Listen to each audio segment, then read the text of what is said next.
dari apa? Saya namanya nama terakhir, tapi saya corresponding author, yang kalau nggak salah corresponding author ini besar ya, poinnya. Saya nama paling terakhir. Nah, kenapa nama paling terakhir? Jadi ceritanya tuh saya kapro di proyek ini. Jadi saya ada dana, tapi ada tim dan mereka yang lebih banyak bekerja dan saya hanya kasih pengarahan, tapi di bagian tulisan saya involve, jadi intinya di ujung ya. Makanya saya udah nama terakhir aja.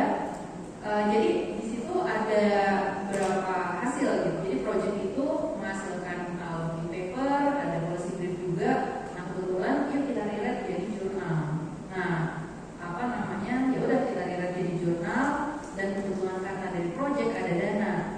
Ekonomis ini adalah jurnal kedua yang masuk dalam grup MBTI yang dia itu akses berbayar. Kalau nggak salah berapa ya, lebih dari 20 juta. Nah karena dari tapi kita bayarnya itu kalau diterima dan kita bolak-balik dapat review. Nah, jadi bukan yang tadi dikatakan bayar terus tanpa review, enggak. Jadi mereka tuh bilang kalau nanti accepted bayar ya, oke. Karena kan ini dari project juga, jadi kita mengalokasikan juga dari situ.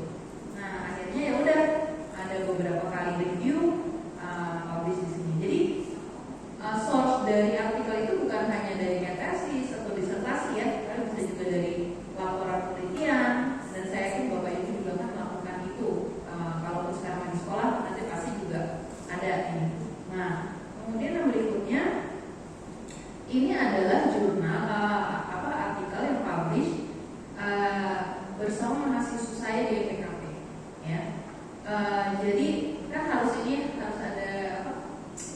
ada syarat ya untuk publish ya.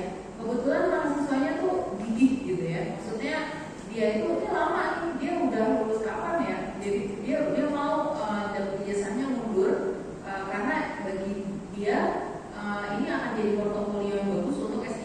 Nah kebanyakan kan yang lain maunya yang Indonesia ya jurnal ini, dan nggak masalah juga. Saya ya udah maunya mau cepat atau mau lama gitu kan. Tapi bisa dan saya bilang tesis ini bagus untuk jadi masuk ke jurnal internasional. Kebetulan tesis ini juga bahasa Inggris ya, tesis ini juga bahasa Inggris. Dia kebetulan juga bekerja di LSM internasional tapi di Jakarta. Terus dia memanfaatkan survei dilakukan oleh kantornya. Nah kebetulan dikirimkan.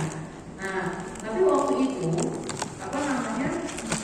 ada cerita reviewnya tuh berat. Terus habis itu saya di sini corresponding kantornya saya ya.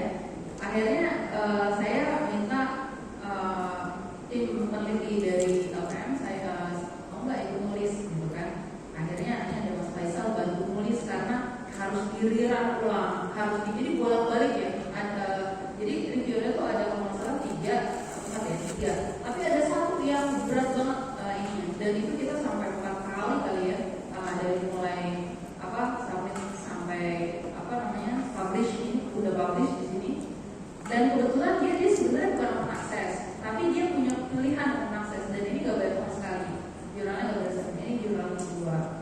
Nah, jadi perlu ada istilahnya persistensi ya. Jadi napas panjang memang. Bayangin mahasiswa yang dia itu udah capek kerjain tesis, terus habis lulus yuk kerjain lagi yuk gitu kan, dirilat kan.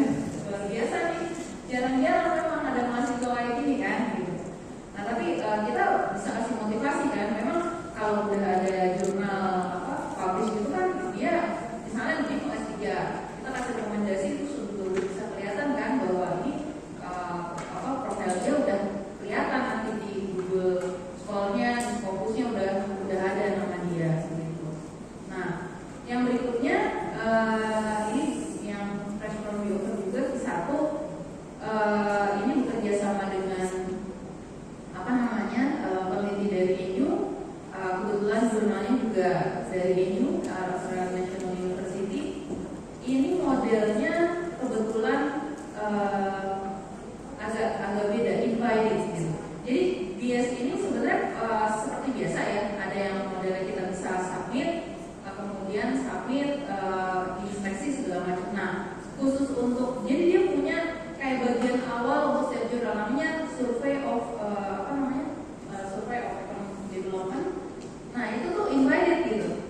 Jadi biasa beberapa orang yang pernah di-invite itu Bu Mari Mastu, Pak Hadi Basri ya.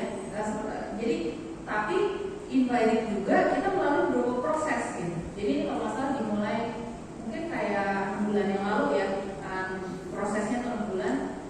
Jadi ada reviewer juga dan kita lagi kerubutin sama peneliti-peneliti dari ENU dari berbagai bidang. Di sini ada makro, kebetulan ini kan tentang agriculture, ada agriculture-nya juga. Jadi setiap progres kita tuh kita ada meeting ya, baik yang internal sama editor sama group of expert, bahkan ada seminarnya juga. Ya ini ada seminarnya juga. Dikasih input segala macam. Jadi bukan model screening ya atau seleksi gitu, tapi invited tapi tetap ada review. Gitu. Nah itu berarti juga lumayan, ya lumayan sampai akhirnya publish. Nah ini saya mau cerita aja supaya tahu beda-bedanya ya. Nah kemudian tahun 2021 ini masuk juga jurnal Q1. Ini dari mahasiswa juga, ya mahasiswa PKP.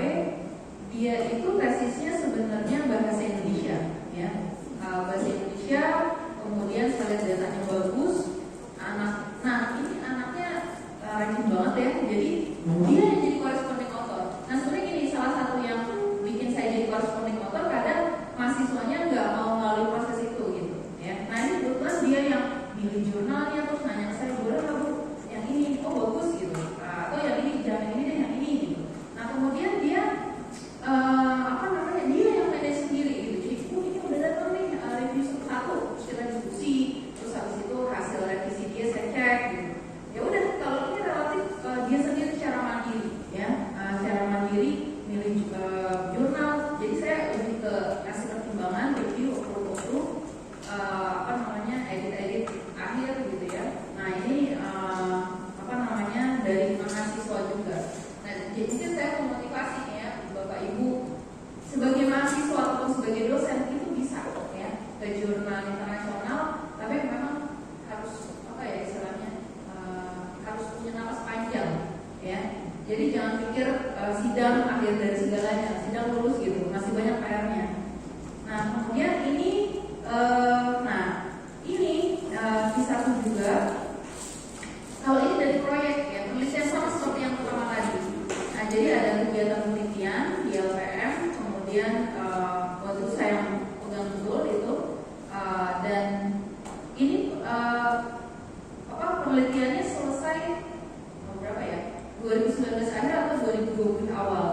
Kemudian kita nulisnya ini hampir 6-8 bulan, rewrite dari laporan. Jadi bayangin, udah ada laporan akhir nih, itu ibaratnya tesis ya, tesis. Nah kita tuh ngajak ini seorang Indonesia tapi di Denmark, namanya Doan Nainggolan, dan ada Sahoko Yui dari California Berkeley kalau salah nih di sini.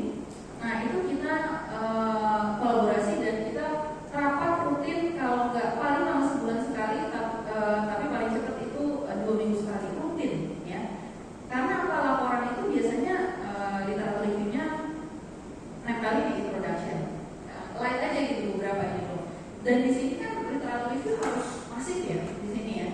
Jadi banyak sekali PR yang harus dilakukan. Kita liran ulang juga ya. Ini kayak ada presumptis dan aplikasi di sini itu yang ini data dan lain-lain. Nah jadi banyak sekali kalau itu sudah jadi proses nulisnya itu sendiri masih banyak PR gitu ya. Dan akhirnya ini perlu sekitar berapa bulan ya dari mulai submit sampai nanti akhirnya publish, karena ada bolak-balik review juga gitu. Nah ini 2020 ini sama Pak, nggak tahu lah mungkin kenal ya, Pak Joni Hartono. Ini open access, bayar modelnya kayak yang itu sekitar berapa, 30 juta. Tapi saya tahu proses reviewnya lumayan, reviewnya 4-5 gitu ya.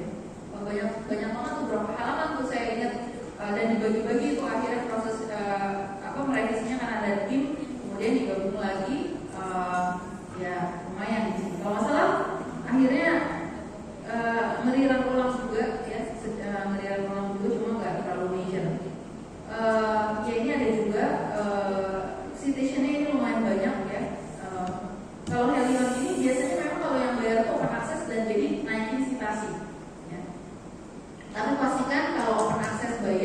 bayarnya itu di akhir dan ada progress review gitu.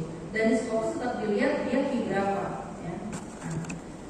Itu aja apa cerita-cerita saya, mungkin lebih ke source-nya dan prosesnya. Ini saya mau kasih beberapa video, ini bukan video saya. Ini video ada teman saya Profesor Arif Ansor Yusuf. Dia bikin beberapa video yang menurut saya kalau dengerin video ini itu udah hatam. Teorinya ya, teorinya. Kalau prakteknya harus coba sendiri, harus diceburin ya. Jadi saya pun dulu waktu masih apa istilahnya, apa ya, unjuk gitu ya, masih gimana sih nulis gitu. Saya ikut pelatihan ini udah nggak bisa, emang harus terjun langsung, ya, harus terjun langsung.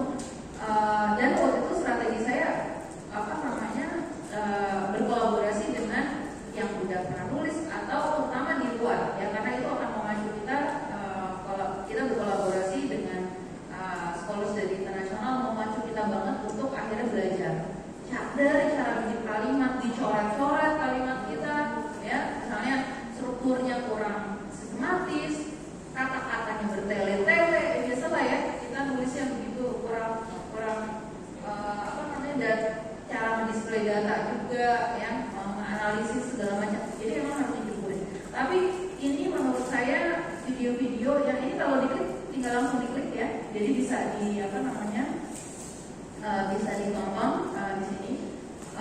Ini kayak semacam mungkin penjabaran lebih lanjut dari yang Mala sampaikan, ya. Kayak misalnya bagaimana melakukan studi literatur, ya, ternyata nggak semudah itu gitu ya. Dan ya macam-macam lah ininya, introduction segala macam itu ada di sini. Mungkin dari saya itu saja.